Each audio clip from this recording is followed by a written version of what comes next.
Hello, this is Happy Jig here for something which has been in the works for quite a long time. System test 2B. As you can see, we have a second system now, and it is a much bigger than the previous system. Well, more than one system. Well, maybe not previous, but other board? No, yeah, board, because there's multiple systems. As you can see, this one is split into two parts. One mostly for alarms and the keypads, and the other mostly for the panels. But this rather radical upgrade leaves for a lot more room for possibilities, some of which we have already taken advantage of, but not all. This is not done yet, as you can tell by the empty back boxes and all the missing space. We have so much more acreage left to disappoint our parents with. So, without further ado, why don't we talk about the systems themselves? Very cool stuff. And stuff that's very important to us personally. Firstly, where do we start? I think we should start with the panels themselves, because this is what people have seen before. This is our 5208. Used to reside on the bedroom floor, no longer does. Welcome, viewboard. But now it is properly mounted on the board and everything. My wiring is neater than usual. No batteries yet, though. Actually, the DSC has a battery. The other two don't. And all three panels are wired for phone service. Yes, they have phone service. We have a phone which has two lines on it.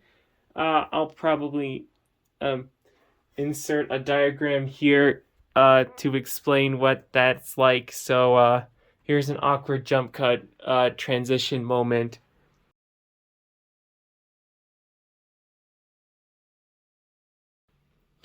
So these are all wired properly for line seizure, and they are dialing to Protostar, all three of them.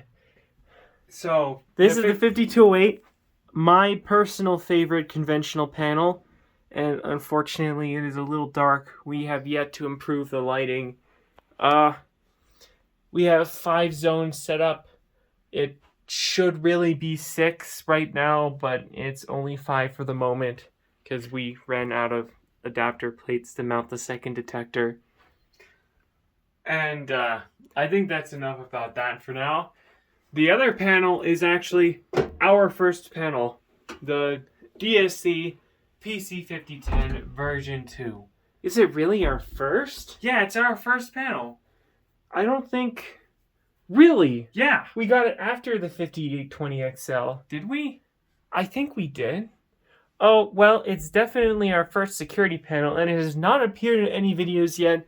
Aside from Instagram. It appeared in one Instagram video. Yeah, that's true. 2 Instagram posts. But now it is gonna be, not quite yet, the star attraction of this board. Right now, both of these security systems only have one zone. Right now, well, really one protection zone. These 2 motion detectors. This is the DSCs. This is the Silent Nights. And, yeah, we also have this. You've seen this before. Oh, there. 9-inch Amsico 12-volt bell connected to the DSC, and it is, loud, especially when you're not expecting it. Oh. What is a security system without a bell? Well, a security system without a bell would be the 4720 here, because it is there are no videos of this on YouTube. It is a very special and interesting and unique and just crazy panel. This thing is definitely gonna get its own video, if not more than one, and I just want to open up the DSC to show you the last thing we have, which is technically not an alarm, but you will hear it.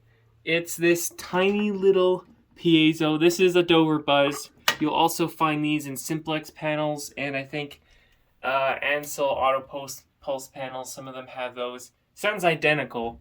It came from a Toyota pickup truck, of all things. And it works just fine. Right now we're using it in keypad buzzer follow mode, which is unfortunately not as accurate of a name as you would expect.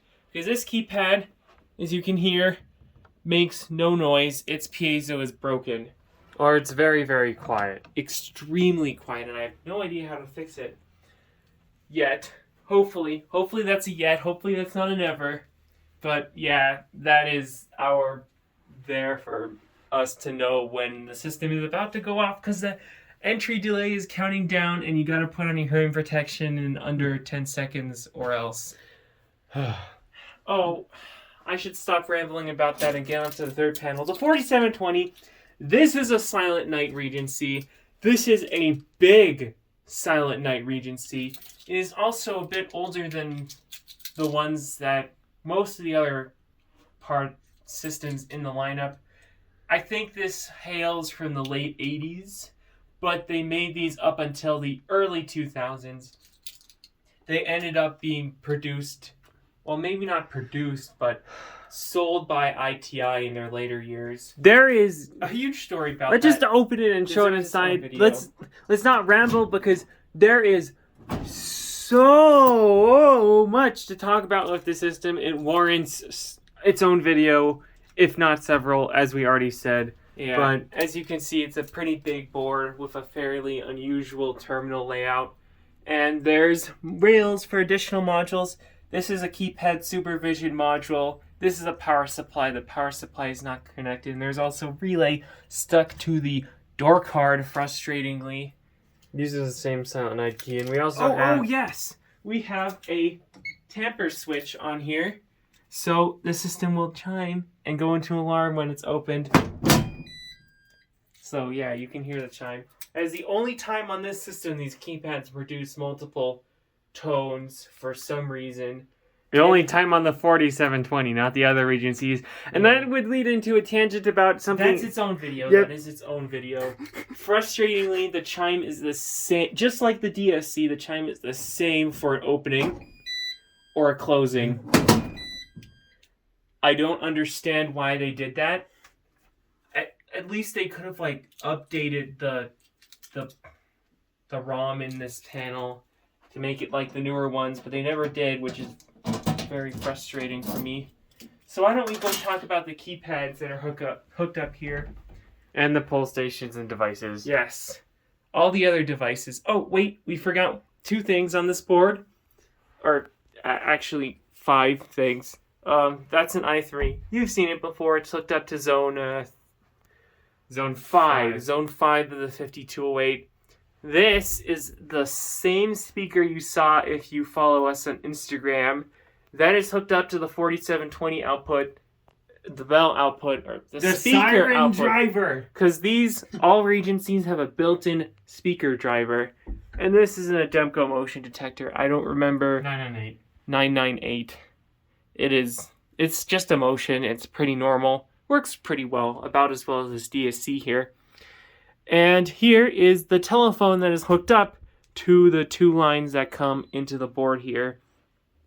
They are hooked up to an ATA right now on the other side of the room. And now finally over here again, I already mentioned the DSC's keypad. This is either a PC or an LCD. They kind of switch around. 5500Z version 3.2. So this has all the bells and whistles that these keypads got, other than no working piezo inside, which is pretty frustrating, but it has a built-in zone. It has lots of features. You can customize the text on it. I'll definitely be talking about the keypads like this in another video about the DSC, because there is a lot to say about how they work and all their quirks. And this is the unfortunately elusive Silent Night 4660R. These keypads are, they're Silent Night's equivalent to this, and they are not super easy to come by on eBay at least. Not to be mistaken for the 4860. Or the other one that works with their even higher system. Silent Night committed that sin of systems, their various lineups not having compatible modules, so they're nearly identical keypads that will not work with nearly identical looking systems. And the only way to tell is a single number. Oh, wait, yeah, And this is also the R version, so residential just means that 2 of these buttons are different. No other functional differences. 2 or 3 or 4 of them. I don't know how many. It's minor. Let's not get into too many tangents. Let's just say, if you're gonna buy a Regency... Don't buy a Regency. It is not worth it. Make sure there are returns on everything and do your homework. Read through the entire manual. There are tricks and traps and catches and exceptions to Oh, yeah. Don't buy a Regency. They actually suck. The number one thing about this panel you need to know that will make you hopefully not want to buy it is that there is no keypad programming. Just like old radionics systems. Well, technically you can program it from the keypad, but that is hex only. You manually edit the code stored on the EEPROM chip in that cabinet 2 bytes at a time. Unless you have the programmer. It is not for the faint of heart, but they do have a programmer which is even more elusive than any other component of these systems. Let's not go on a tangent. Just, if you guys... The Regency is cool, but not cool to own, so don't own one. It's related to the 5208. You're going to notice a lot of similarities. That's why you bought one. They use the same LCD. Their keypads have the same construction. They use same mounting bracket. That is also a thing for another video. Introduction to this is a 60-zone system. Can be expanded up to 144 zones, but it is missing a lot of functionality that other systems like this DSC have built in, and it can get that functionality, but you need a fuck ton of expansion modules. Don't say bad words. It is worth emphasizing because they are also hard to find and expensive. And other Regencies are like this too, although not as bad, especially the newer ones, but let's not get into that. Rant over. Go around the corner.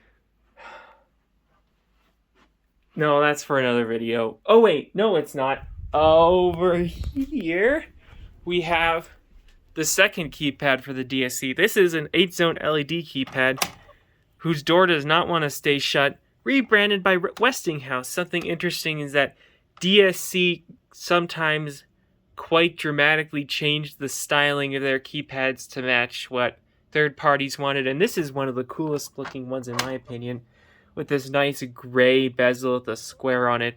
And the flat edge! Look, the right edge is smooth.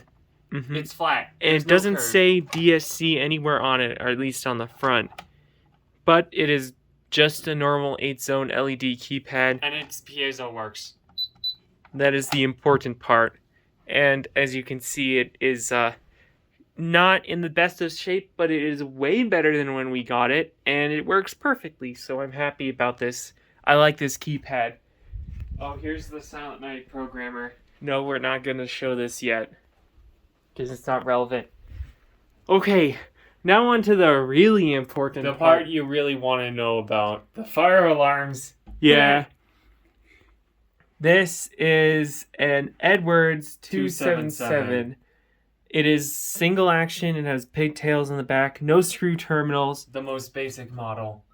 But it's cool. And it is very similar to these on the inside, even though it doesn't look like it on the outside. And here is our very first fire alarm. How could it possibly miss out on this? The Firelight BG12. It is obligatory to be on here. I like this pull station. Here's something pretty interesting. You've probably been yelling at your screen for the past several minutes. This is a yellow 270 SPO But as you'll notice, it still says fire on it. That is because these are intended for use with something called a Gaylord ventilator. I have no idea what those are. Probably But some kind of range hood to vent smoke. We're not sure of the specifics, but I have seen one in the wild. Yes. And ours is unfortunately missing the label that mentions Gaylord ventilators. Other than being yellow, it is completely normal and ordinary. And this is the same MS2 from System Test 1B. 1B. Yeah, never mind. Not only because we like the MS2, but also because all the other pull stations we brought here, they don't fit in normal size single gang back boxes because I don't know. Because of course they don't. Why would they? Yeah, why would they? I mean,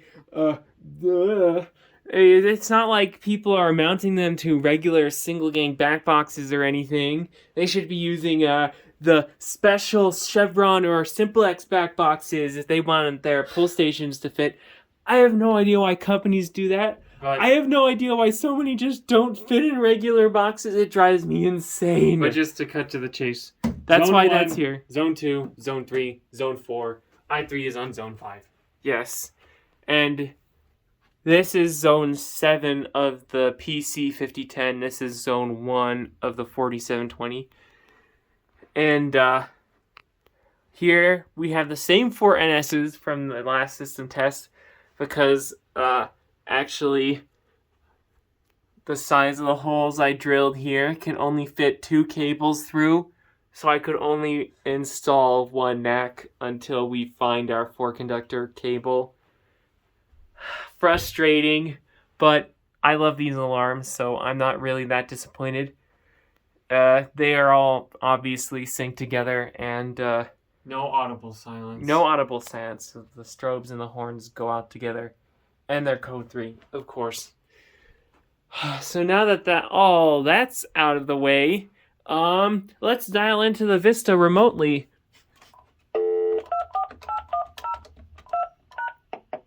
Oh, that's actually the wrong number.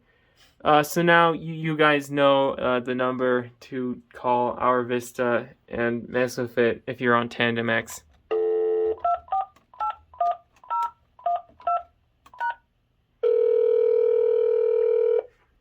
This is why the phone is here.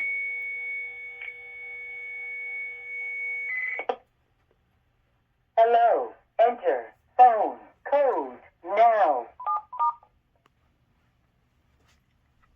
Enter system code now.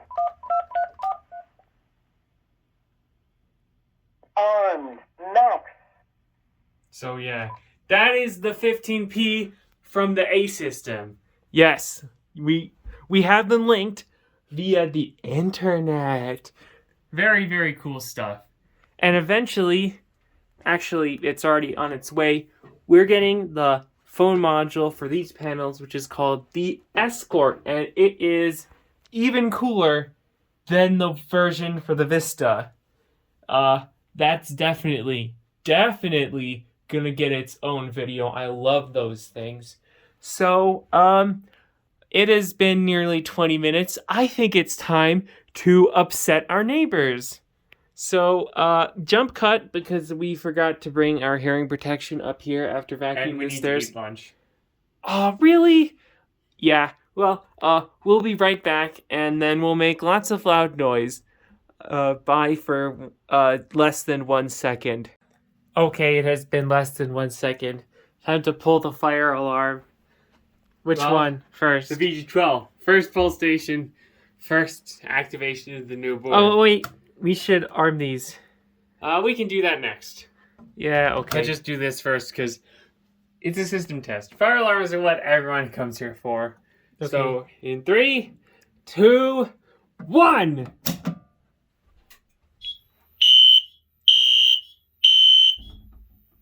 That's bright. Let's see how the phone's microphone's like this.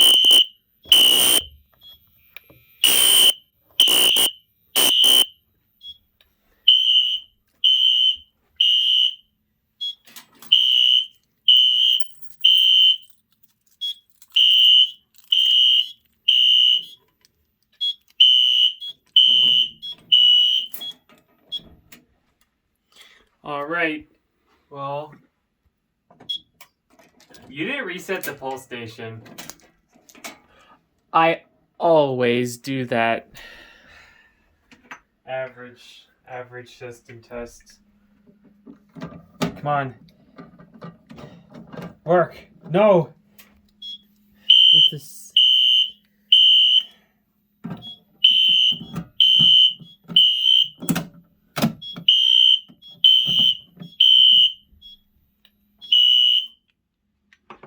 Why does that happen every single time? Why? Why? And I forgot to mention, I should put up a picture here, but several of these pole stations have nice, properly crimped and connected spade connectors on them, so they're much easier to connect. Yeah. Now, why don't we do a fire panic on the Regency?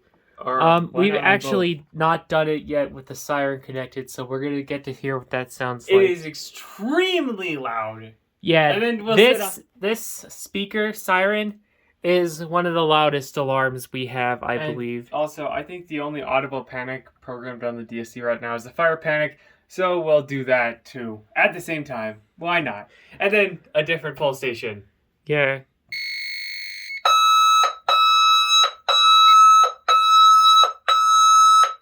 That's underwhelming.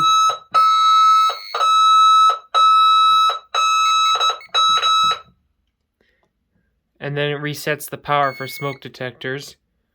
But yeah, the fire panic takes priority. Oh, it's slower than automatic alarm.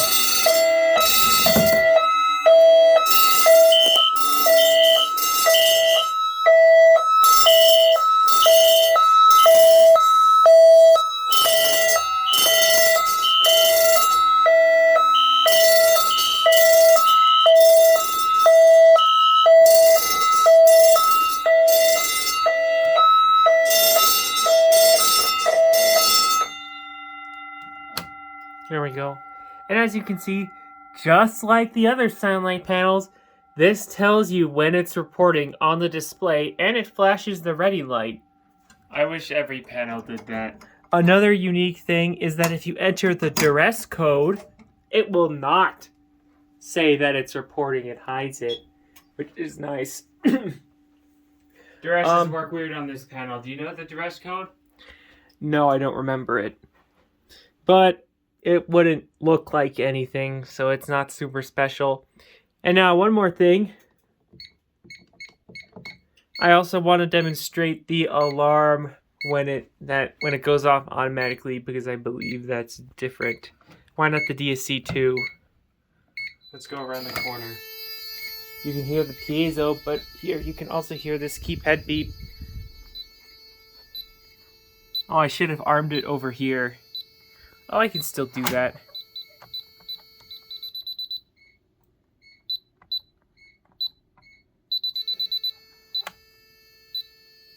Oh, Silent Night is done. Okay, let's go trip the Silent Night. So you can hear how the siren is different.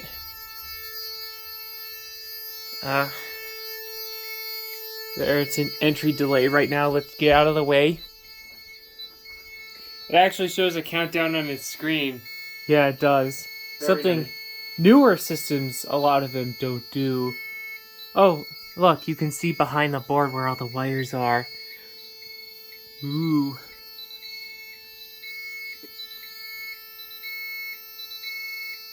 So in a bit, the Regency will go off. Okay, so DSC is done arming. In 10 seconds. 10 seconds until it goes off. Show the screen.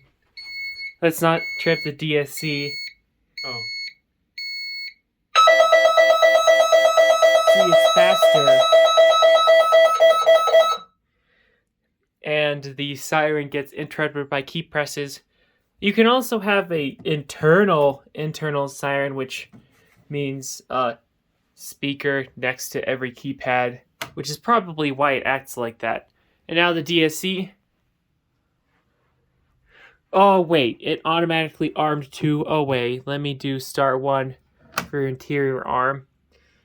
Now, even though it doesn't say it, there is an exit delay happening for the interior zone, so Let's go back around the corner.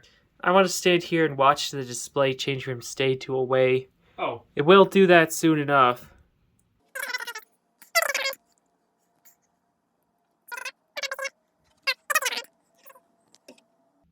There, now it's in away.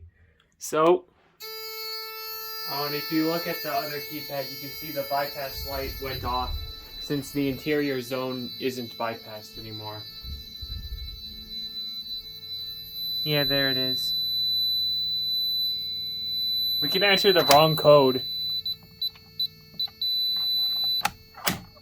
And the door doesn't want to stay shut. Yeah. So, in any second now, it should go off. Oh, yeah, I also programmed both these zones of entry delays. Thankfully, that is an independent setting from interior or exterior on both of these panels. There's no door contacts on our door yet. Yeah, no They're door still in the contacts. mail. But even if there were, we wouldn't want it to...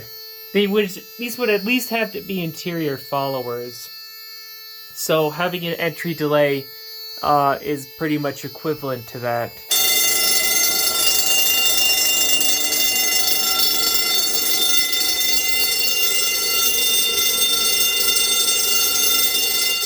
Classic burglar bell. And now there is an alarm memory on both these panels. Star 3 is how you view the memory. And then here it's mem. We We haven't programmed the zone names yet. And weirdly, there's redundancy here. Status is for most statuses like troubles and open zones, while mem is exclusively for alarms. Also, another quirk is that interior and chime do the same thing, which is why you see both of these lights light up. At least on the 4720. Yeah, the other systems are different. Yay, differences! My favorite. Topic for another video. But something very cool that this panel can do is there are no zone types. There are only zone attributes. So every zone is a custom zone. They can be programmed however you want with any combination of options. And the DSC is the opposite. The DSC has no custom zone types, but it's okay. It's versatile enough. So something cool is we can turn off interior, and then, as you can see, when the motion is activated, it stops being ready. But when interior is off, that no longer happens, and it stays ready. Neat! But also, the contact in the cabinet is programmed as an interior zone. And, interestingly, you can program zones to ignore the exit delay. Any zone. So that's what we've done here. So let's arm it. I don't think it's interior, actually. So now, exit delay counting down. And if we open it with the same Silent Night key as the 5208, instant alarm! You can see the delay is still going. Damn, that is so loud. Hearing protection almost isn't enough. Uh-huh. Maybe just because of how small this space is, because as you can see, we're in a tiny hallway and we can't back up that much. And another thing that is rather archaic about this system is that there is no rolling key press buffer. So if you make a mistake, you gotta push clear to clear that and start again. One key press. And now I can't arm it. I have to push clear again. Or we just press a button and then it times out. And it says try again. Anyways, I think that's everything we wanted to say about this right now. There will definitely be more videos about new stuff and stuff that's already here in the future. We forgot to test the i3. Oh, yeah, we totally did. But I think that's okay. We can test it another time when we have the other smoke detector up. So, yeah, this has been a Happy Jig production, and goodbye.